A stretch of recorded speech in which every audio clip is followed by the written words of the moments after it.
Nakatikim nga pala ako ng ganito kasarap na luto sa isang karinderya dito sa amin.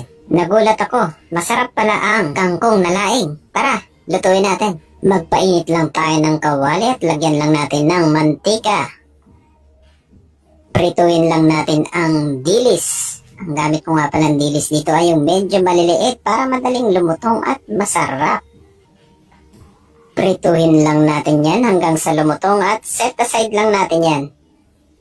Igigisa lang natin ng luya, bawang, sibuyas.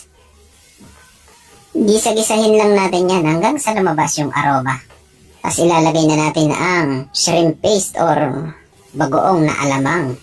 Ginisa ko na nga pala tong bagoong alamang na to. Pwede rin kayong gumamit ng normal na bagoong. Saute lang natin konti yan, tapos ilalagay na natin ang ating kangkong. Iniwa ko nga lang pala na medyo maninipis yung kangkong na yan, yung maliit talaga. Kasama nga pala pati tangkay dyan, para ka lang nag-adobo ng kangkong. Tatakpan lang natin hanggang sa malanta. Saka natin halu-haluin yan hanggang sa mamix natin yung mga aromatics natin dyan. At ilalagay na rin natin ang ating coconut milk. Gumamit nga pala ako nung nasa lata. Pero mas masarap dito kung fresh na fresh. Lagyan lang natin ng konting patis. Black pepper or paminta. Tapos halu-haluin lang natin yan.